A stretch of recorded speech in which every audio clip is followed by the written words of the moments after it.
Welcome to my YouTube channel C cube science zone.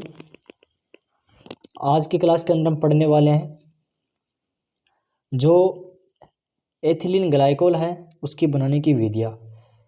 कल मैंने आपको बताया था जो एथिलीन ग्लाइकोल है वो होता क्या है, उसका फॉर्मूला बताया मैंने, कितने टाइप का होता है, किस प्रकार से उस फॉर्मूले को हम देखते हैं, समझते हैं और क्या होता है उसके बारे में मैंने कल की क्लास के अंदर आपको डिस्कशन अच्छे से किया है। आप लोगों ने वो क्लास नहीं देखी है तो आप जो आपकी प्लेलिस्ट है बनी हुई है बीएसटी सेकेंड ईयर की जो ऑर्गेनिक केमिस्ट्री की, उसमें आपको मिल जाएगा। ठीक है, आज के सेशन में हम क्या पढ़ेंगे। आज के सेशन में कुछ इंपॉर्टेंट रिएक्शन हैं जो हमारे एग्ज़ाम की दृष्टि से बहुत ही इम्पोर्टेंट है, क्योंकि ये जो मैं आज की क्लास के अंदर जो भी रिएक्शन के ऊपर डिस्कशन करूँगा वो रिपीटेड क्वेश्चन है, यानी कि एग्ज़ाम में बारी बारी से आते हैं। ये मान के चलना कि आपको 70% इनसे अंदर अंदर ही आती है, इनके बाहर कुछ भी नहीं जाता है। ठीक है, तो शुरुआत करता हूँ आज सेशन की। तो सेशन में आज हम क्या पढ़ेंगे, आज हम पढ़ेंगे जो आपका एथिलीन ग्लाइकोल है उसको जो केमिकल रिएक्शन है, एथिलीन ग्लाइकोल की जो केमिकल रिएक्शन है आपकी, उनको हम ध्यान से पढ़ेंगे। केमिकल रिएक्शन कौन कौन सी है, कौन सी केमिकल रिएक्शन आपके लिए इम्पोर्टेंट है, जिसके लिए आप अच्छे से प्रिपेयर रहना है। और एक बात मैं बोलूँगा आपको, केमिकल रिएक्शन को यदि आपको याद करना ना तो आपको बारी बारी से लिखना पड़ेगा, क्योंकि जैसे आप इसको लिखोगे ना तो आपको डाउट क्लियर होते जाएंगे। और आपने 3-4 बार जिसको को रफ में उतार लिया, लिख लिया, बार बार रिपीटेशन कर रहे हो तो आपको अच्छे से समझ में आ जाएगी। लेकिन ऐसे ही आपको इस बिना लिखे याद करोगे ना तो आप परमानेंटली इसको याद नहीं कर पाओगे, कुछ समय के लिए आपके लिए याद रहेगी और फिर आप भूल जाओगे। ठीक है, तो शुरुआत करता हूँ आज सेशन की। आज सेशन में हमारे पास क्या होने वाला है, जो एथिलीन ग्लाइकोल है उसको बनाने की जो विधियाँ हैं, रासायनिक केमिकल रिएक्शंस हैं, वो कौन कौन सी है, कौन कौन सी इंपॉर्टेंट, उसके बारे में इस क्लास के अंदर पढ़ेंगे। तो देखना, पहला हमारा काम है जो एथिलीन ग्लाइकोल है वो होता क्या है, उसका आईपीसी नाम क्या होता है। पहले हम एथिलीन ग्लाइकोल का आईपीसी नाम जानेंगे। ठीक है, तो देखिए एथिलीन ग्लाइकोल की रासायनिक अभिक्रिया जो हमारा टॉपिक है वो है। तो आईपीसी नाम क्या होता है एथिलीन ग्लाइकोल का आईपीसी नाम। अब संरचना सूत्र के बारे में मैंने आपको कल डिस्कशन कर दिया था। संरचना सूत्र क्या होता है, 2 CH2 के अणु होंगे, 2 OH के होंगे, CH2OH CH2OH, ये आपका क्या हो गया, ग्लाइकोल यानी एथिलीन ग्लाइकोल। इसका आईपीसी नाम क्या होगा, 1,2 एथेन, ये हो गया आपका एथेन, एथेन 1,2 डाईओल। ठीक है, 2 अणु है किसके, OH के, तो क्या हो जाएगा आपका डाईओल। ठीक है, अब देखो इसके मैकेनिज्म्स, यानी कि इसकी जो मेथड ऑफ प्रिपरेशन है, बनाने की विधियां हैं, रिएक्शन है, रासायनिक अभिक्रियाएं हैं, वो कौन कौन सी हैं, किन किन से इसको प्राप्त कर सकते हैं, किसको, एथिलीन ग्लाइकोल को। तो पहली हमारी रिएक्शन क्या है, सोडियम के साथ अभिक्रिया है। किसके साथ में अभिक्रिया करवानी है आपकी, सोडियम के साथ में, यानी कि Na, सोडियम के साथ में इसकी रिएक्शन करवानी है। देखिए ये आपका क्या है, ग्लाइकोल है, CH2OH CH2OH, ये आपका ग्लाइकोल है। किसके साथ रिएक्शन करवानी है, सोडियम के साथ में। कितने डिग्री टेम्परेचर पर, 50 डिग्री सेंटीग्रेड टेम्परेचर पर आपको सोडियम के साथ में ग्लाइकोल की रिएक्शन करवानी है। जैसे ही हम इसके ग्लाइकोल के साथ में रिएक्शन करवाएंगे तो हमारे पास में क्या प्राप्त होगा, CH2ONA, CH2ONA CH2OH। यहाँ से जो एक अणु जल का बाहर निकलेगा, यहाँ से ONA और जो जल है यहाँ से बाहर निकल जाएगा, क्योंकि जैसे इसको टेम्परेचर देंगे तो ये गर्म होगा, गर्म होगा तो भाप के रूप में जल बाहर निकल जाएगा। तो हमारे पास में क्या प्राप्त हुआ, CH2। देखिए मैं आपको समझा रहा हूँ, CH2ONA, ONA, CH2ONA, ONA। ठीक है, CH2ONA। इसी प्रकार आपका होगा ये CH2OH। ठीक है, ये आपका ONA आ गया, CH2NaONA, ये आपका CH2ONA, और यहाँ से आपका CH2OH, यहाँ पर हाइड्रोजन बाहर निकलेगा। तो CH2ONA CH2OH। अब यहाँ से क्या निकालना है, हमें सोडियम निकालना है, और इस पर क्या जोड़ना है, सोडियम को जैसे बाहर निकालेंगे ये दोनों पर टर्म पर बराबर आ जाएगा। तो Na 160 डिग्री सेंटीग्रेड पर क्या करेंगे, फिर से गर्म करेंगे। जैसे हम इसको गर्म करेंगे तो हमारे पास में क्या प्राप्त होगा, CH2 CH2ONA ONA। ये क्या हो गया, पहले हमने ग्लाइकोल के साथ रिएक्शन करवाई किसकी, सोडियम की। जैसे हम रिएक्शन करवाते हैं तो हमारे पास में क्या प्राप्त होता है, आपका मोनोसोडियम ग्लाइकोलेट, मोनोसोडियम ग्लाइकोलेट, ये आपका प्राप्त हुआ। ठीक है, फिर इसके सोडियम की 160 डिग्री टेम्परेचर पर जैसे हम गर्म करते हैं तो क्या होता है, डाई सोडियम ग्लाइकोलेट बनता है। क्या बनता है, 2 अणु सोडियम के, इसलिए क्या होगा डाई, 3 होंगे तो ट्राई, फर्स्ट होगा तो सिंगल, और 2 या 2 से अधिक होंगे तो मोनो, वो टेट्रा, पोली। ठीक है, किस प्रकार से क्या क्या प्राप्त हुआ देखिए। ये बोल रहा है कि एथिलीन ग्लाइकोल सोडियम के साथ में, एथिलीन ग्लाइकोल सोडियम के साथ 50 डिग्री सेंटीग्रेड पर मोनोसोडियम ग्लाइकोलेट एवं 160 डिग्री सेंटीग्रेड पर डाई सोडियम ग्लाइकोलेट देता है। ठीक है, क्या क्या देता है, एथिलीन ग्लाइकोल सोडियम के साथ 50 डिग्री सेंटीग्रेड पर मोनोसोडियम ग्लाइकोलेट एवं 160 डिग्री सेंटीग्रेड पर क्या देता है आपका, डाई सोडियम ग्लाइकोलेट देता है। ठीक है, ये तो ही आपकी ग्लाइकोलेट की बात, किससे, सोडियम से। सोडियम से किस प्रकार से मैंने प्राप्त किया। अब हम बात करेंगे किसकी, PCl5 के साथ में रिएक्शन करवाएंगे। जैसे ही हम ग्लाइकोल की किसके साथ रिएक्शन करवाएंगे, PCl5 के साथ रिएक्शन करवाएंगे तो हमारे पास क्या प्राप्त होगा देखना। PCl5 के साथ रिएक्शन करवाएंगे, आपकी CH2OH आपका ग्लाइकोल हो गया। इसकी PCl5 के उपस्थिति में रिएक्शन करवाएंगे, इसके साथ में रिएक्शन करवाएंगे तो हमारे पास क्या प्राप्त होगा,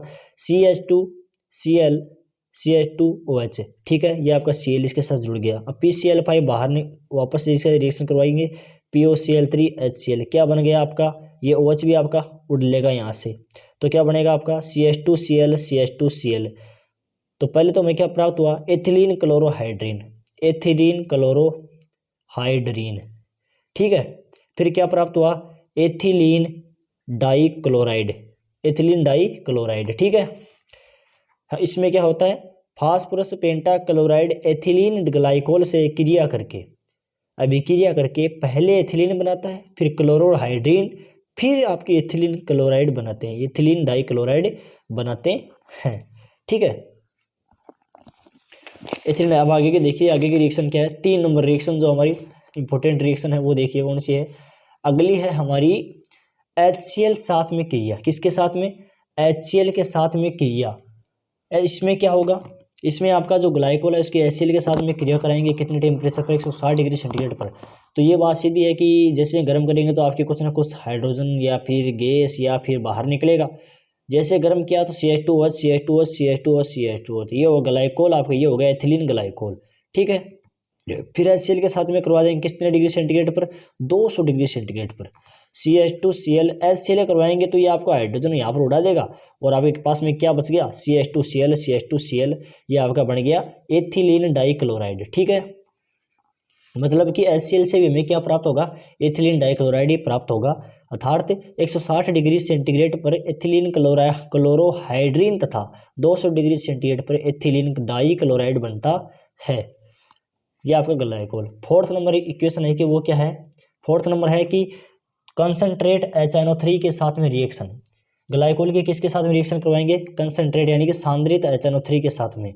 ये आपका ग्लाइकोल हो गया। इस ग्लाइकोलिक रिएक्शन किसके साथ में कराएंगे हम, सांद्रित HNO3 के साथ में। जैसे हम रिएक्शन करवाएंगे तो किसकी उपस्थिति में होगी, ये H2SO4 की उपस्थिति में होगी। तो हमें क्या प्राप्त होगा, CH2 ये आपके सेम कंडीशन हो गई, ONO2 और ONO2। ठीक है, और H2 बाहर निकल गया आपका। इसको कैसे निकालना देखना, CH2 ONO2। ठीक है, 2 अणु है सोडियम के, दो यहाँ पर नाइट्रोजन के भी अणु 2 है, और ONO2 ये आपका हो गया NO2। बच गया क्या, हाइड्रोजन का अणु बच गया एक, तो H और एक ऑक्सीजन का बच गया। तो क्या बच गया आपका, H2O बाहर निकल गया। ठीक है, CH2ONO2 प्लस में क्या निकल गया, H2O बाहर निकल गया। जैसे क्या कह देंगे, जो ये नाइट्रोजन वाला जो हमारे पास कंपाउंड प्राप्त हुआ है, इस कंपाउंड को हम क्या नाम दे देंगे, इसका क्या हम नेम रखेंगे, glycol nitrate, glycol nitrate. 5 number हमारा ऑक्सीडेशन, ऑक्सीकरण क्या होता है। 5 नंबर है हमारा ऑक्सीडेशन क्या होता है, ऑक्सीकरण क्या होता है। बहुत ही इंपॉर्टेंट है एग्जाम की दृष्टि से, एग्जाम में बारी बारी से रिपीट होता है, इसलिए मैंने इसको थोड़ा सा स्टार लगाए हैं। ऑक्सीकरण, ऑक्सीडेशन रिएक्शन यानी कि ऑक्सीकरण अभिक्रिया क्या होती है देखना ग्लाइकोल के अंदर। इसके अंदर आपको 2 क्वेश्चन पूछे जाते हैं एग्जाम में, बहुत बार रिपीट होते हैं। ये क्वेश्चन कौन से हैं, पहला क्वेश्चन का फॉर्मेट, क्वेश्चन फॉर्मेट ऐसा होता है कि ग्लाइकोल से फॉर्मिक अम्ल कैसे प्राप्त करोगे। ये क्वेश्चन रिपीटेड है, ये आता रहता है। ठीक है। अगला क्वेश्चन है जो बनने का चांस है कि ऐसे क्वेश्चन बनते हैं इसके अंदर, ग्लाइकोल से फॉर्मेल्डिहाइड कैसे प्राप्त करोगे। क्या करना है, ग्लाइकोल से फॉर्मेल्डिहाइड कैसे प्राप्त करोगे। अब इसके हम रिएक्शन देखेंगे, जो ये हमारा क्वेश्चन है इसका आंसर देखेंगे क्या है। CH2OH ये ग्लाइकोल है, इसका हम क्या करवाएंगे, ऑक्सीकरण करवाएंगे। ऑक्सीकरण आपका ऑक्सीजन की उपस्थिति में होगा, ऑक्सीजन करवाएंगे तो ऑक्सीजन साथ में रिएक्शन करवानी पड़ेगी, किसकी उपस्थिति में होगी आपकी, KMnO4 की उपस्थिति में, और एसिडिक KMnO4 की उपस्थिति में जैसे इसकी रिएक्शन करवाएंगे तो हमारे पास में क्या प्राप्त होगा, फॉर्मिक अम्ल प्राप्त होगा। क्या प्राप्त होगा, फॉर्मिक अम्ल, यानी कि 2 ग्लाइकोल वाला अणु प्लस में H2O, 2CH double bond OH, ये आपके 2 ग्लाइकोल अणु ही हैं, ये आपके 2 ग्लाइकोल अणु ही है। सेम बिल्कुल ऐसा ही यहाँ पर है जो ये मैंने खोल रखा है इधर, ठीक है। ये भी फॉर्मिक अम्ल है, ये भी फॉर्मिक अम्ल है। इसमें होता क्या है वो देखना कि ग्लाइकोल का अम्लीय KMnO4 के साथ जलीय विलयन में ऑक्सीकरण करने पर कार्बन बंध टूट जाता है। जैसे ही हम ग्लाइकोल का अम्लीय KMnO4 के साथ में ऑक्सीकरण करते हैं तो उनके मध्य में जो कार्बन बॉन्ड होता है, कार्बन बंध होता है, वो टूट जाता है, ठीक है, और फॉर्मिक अम्ल बना लेते हैं। क्या बना लेते हैं, फॉर्मिक अम्ल बना लेते हैं। इसकी अगली रिएक्शन क्या है, अगली रिएक्शन है ग्लाइकोलिक रिएक्शन है CH2OH, ठीक है, वही सेम कंडीशन है, वही इसकी सेम कंडीशन रहेगी। इसमें भी वही क्या होगा आपका, इसमें आपका एल्डिहाइड प्राप्त होगा, यानी फॉर्मेल्डिहाइड समूह है, यानी कि CHO, ठीक है। ये आपके पास में एल्डिहाइड समूह प्राप्त होगी तो होगा फॉर्मेल्डिहाइड। फिर अगला क्वेश्चन है, अगली जो हमारी रिएक्शन है वो इंपॉर्टेंट है, बहुत ही इंपॉर्टेंट रिएक्शन है, यानी कि डिहाइड्रेशन क्या होता है, निर्जलीकरण क्या होता है। इसके ऊपर जो ये रिएक्शन है अगली, डिहाइड्रेशन क्या होता है, निर्जलीकरण क्या होता है।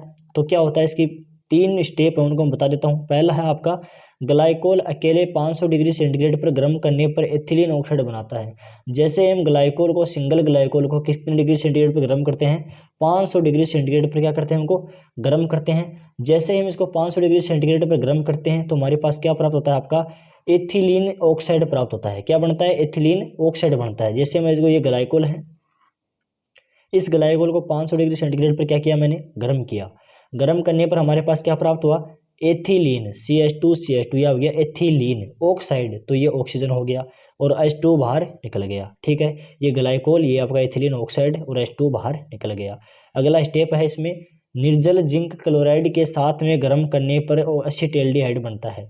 अब निर्जल जिंक क्लोराइड के साथ में क्या करेंगे, इसको गर्म करेंगे, किसको, ग्लाइकोल को, तो क्या बनता है हमारे पास, एसिटाल्डिहाइड बनता है। क्या बनता है, एसिटाल्डिहाइड, CH2OH। इसको निर्जल जिंक क्लोराइड के साथ में क्या करेंगे, गर्म करेंगे। गर्म करने के उपरांत उसके पश्चात हमें क्या प्राप्त होगा, CH3CHOH2O, एसिटाल्डिहाइड। क्या प्राप्त होगा, एसिटाल्डिहाइड। अगली हमारी जो लास्ट रिएक्शन है आज के इस सेशन के, आज के इस टॉपिक की, और इसके ग्लाइकोल की जो रिएक्शन है वो करीब करीब मैंने करवा दी है, जो भी इम्पोर्टेंट थी। इनसे बाहर शायद कुछ नहीं जाएगा, बाकी आगे क्लास में देखूंगा कि कोई और होगी तो मैं लेके आ जाऊंगा, ठीक है। ये देखना, लास्ट हमारे जो थर्ड स्टेप वाली रिएक्शन है वो क्या है कि कंसनट्रेट H2SO4 के साथ में गर्म करने पर 2 अणु डाई ऑक्सीजन बनाता है। जैसे हम ग्लाइकोल को कंसनट्रेट H2SO4 के साथ में गर्म करते हैं तो ये डाई ऑक्सीजन बनाता है। तो ये आपका एथिलीन, वो जो आपका ये ग्लाइकोल है, एथिलीन ग्लाइकोल है, इसकी रिएक्शन किसी के साथ में, इसमें क्या करना है, इसमें सिंबल फंडा है। इसमें आपको दोनों कंपाउंड किसके लेने हैं, आपको ग्लाइकोल के लेने हैं। ये जो दोनों कंपाउंड है, आगे वाला भी और पीछे वाला भी, इन दोनों को कौन से कंपाउंड को लेने हैं, ग्लाइकोल के लेना है। यानी कि 2 अणु आपको ग्लाइकोल अणु के लेने हैं। ग्लाइकोल के आपको 2 कंपाउंड लेने हैं, 2 अणु लेने हैं, और उसके क्या करवानी है, कंसनट्रेट H2SO4 के साथ में रिएक्शन करवानी है। तो क्या होगा, आपका गर्म करेंगे तो गर्म करने पर हमारे पास क्या होगा, जो जल के अणु है 2 बाहर निकल जाएंगे और हमारे पास में एक चक्रीय, एक साइक्लो कंपाउंड बनेगा, और उसको नाम दे देंगे हम डाईऑक्सेन, यानी कि ऑक्सीजन युक्त एक साइक्लो कंपाउंड हमारे पास प्राप्त हुआ है। CH2 अब जो यहाँ से जो मैंने जल के अणु बाहर निकाल दिए, एक वाला ये निकल गया और एक ये निकल गया, बचा क्या, यहाँ पर भी ऑक्सीजन बच गया, यहाँ पर भी ऑक्सीजन बच गया। अब इन दोनों के बीच में देखिए, जैसे ये यहाँ से निकला, जैसे मैंने इसको लिख रहा हूँ, मैं समझना ध्यान से, CH2, ठीक है, CH2, ये O2 बाहर निकला है, H2 बाहर निकला है यहाँ से, इस ऑक्सीजन को यहाँ ले आए, ये हो गया, और यहाँ से ये जल निकला, ये बचा ऑक्सीजन, ये वाला इसको यहाँ ले आए, तो ये प्राप्त हुआ कि नहीं हुआ? नीचे वाला देखो OCH2 O CH2 ये क्या बन गया आपकी साइक्लो चक्रीय संरचना बन गई, किसकी? डाइऑक्सिजन की। तो क्या होता है, दो ग्लाइकोल अणुओं को एक साथ जोड़ करके उसे गर्म करने पर कंसंट्रेटेड H2SO4 की उपस्थिति में हमारे पास एक चक्रीय साइक्लिक संरचना प्राप्त होती है, जिससे हम डाइऑक्सिजन कहते हैं। ठीक है, तो ये जो मैंने इंपॉर्टेंट जो भी रिएक्शन थी वो मैंने बता दिया आपको टोटल। तो आई होप सबको समझ में आया होगा, और कुछ और क्वेश्चन इंपॉर्टेंट आपके कुछ भी टॉपिक हो तो कमेंट के जरूर बता देना, ताकि मैं उसका अगला वीडियो आपको लेकर के आ जाऊँ। ठीक है, शायद मैंने आपकी ग्लाइकोल की सारी रिएक्शन इंपॉर्टेंट थी, जो भी इंपॉर्टेंट एक मेरे को लग रही थी वो मैंने करवा दी हैं। बाकी और जो भी होगी वो मैं आगे क्लास में कंटिन्यू ले आऊँगा। ठीक है, तो आई होप सबको अच्छा लगा होगा, कमेंट करके जरूर बताना वीडियो कैसा लगा, और अपने फ्रेंड सर्कल में शेयर किया करो, ताकि हम लोग मोटिवेट हो आपके लिए अच्छे वीडियो लेकर के आ सकें, अच्छे से आपको कंटिन्यू रख पाएंगे। ठीक है, और हम भी अपना प्रयास करेंगे कि आपका जो टोटल सिलेबस है वो कवर हो जाए। ठीक है, तो सबको अच्छा लगा होगा, सब्सक्राइब कर लीजिए चैनल को अभी तक नहीं किया है तो, और जो साथ में बेल आइकन है उसको ऑन कर लेना, ताकि जैसे मैं अगली क्लास डालूँ उसका नोटिफिकेशन आपको मिल जाए। Thanks for watching this video.